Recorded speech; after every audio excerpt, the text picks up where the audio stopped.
You'll know him from Saturday Night Live, from The Anchorman, from The Office. He's an actor and comedian. His name is David Koechner, and he's going to be in town for a couple of shows at the Helium nightclub tonight and tomorrow. Welcome, David Koechner. Welcome to Buffalo. Thank you very much. You know, people say WY. WY. I say RK. I like it. So you got into town yesterday. You were telling us you're doing a bunch of interviews, and I think this is what we ask everybody with their first time to Buffalo. Have you had a chicken wing yet? I have not. I can't wait to get to Anchor Bar and have a nice cheeseburger. There, just to be non-traditional. There you go. You would be surprised every time I go in there how many people are not having wings.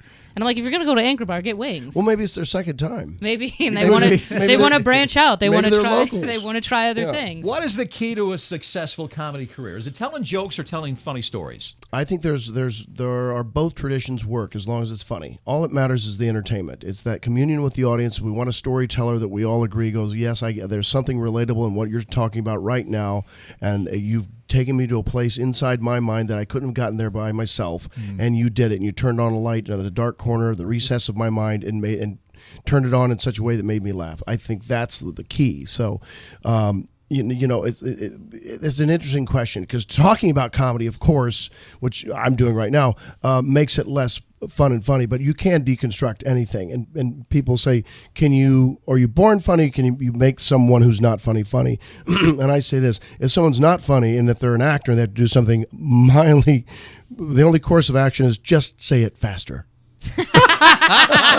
Say it faster.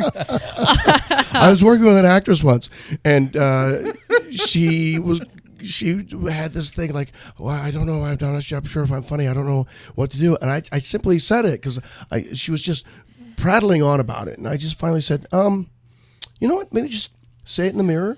Yeah. And just say it faster.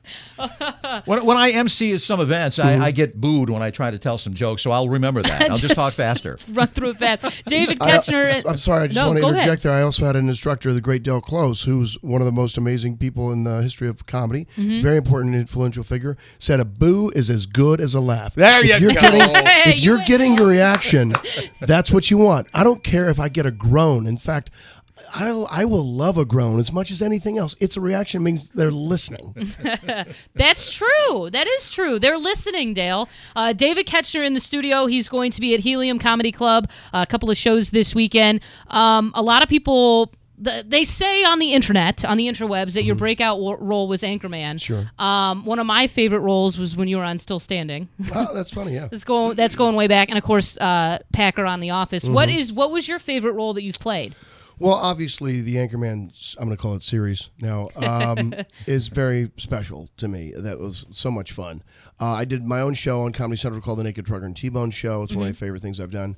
I was in Mike Judge's movie Extract, and I played this really annoying nudge of a neighbor. I could play that every day for the rest of my life. It was so much fun because it was only about getting under someone else's skin. That's a great place for me to live.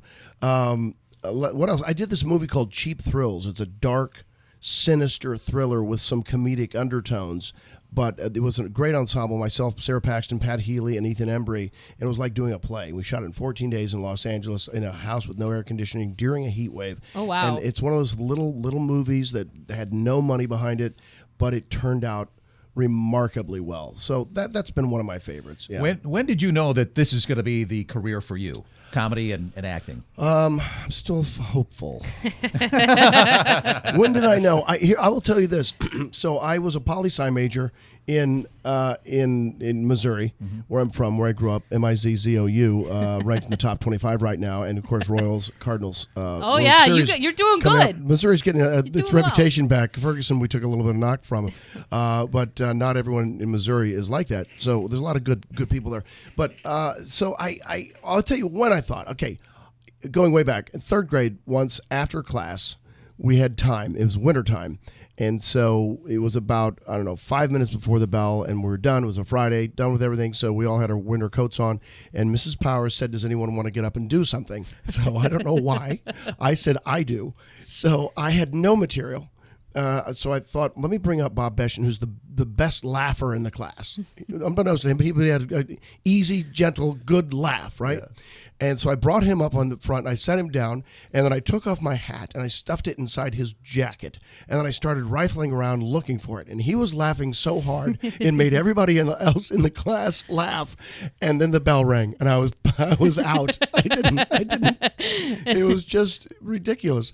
So I guess at that moment I thought, I know how to do this. But so I was a poli-sci major, and then I went to Chicago, and I saw someone at a show at Second City. Then I saw that they taught classes, and a bell went off, and I thought, I see. That's how a person goes and does this type of thing. So that's when I decided to really pursue it. Mm-hmm. Very good. Very good. And one more. Who's your favorite comedian? That's tough. I will say the Monty Python troupe.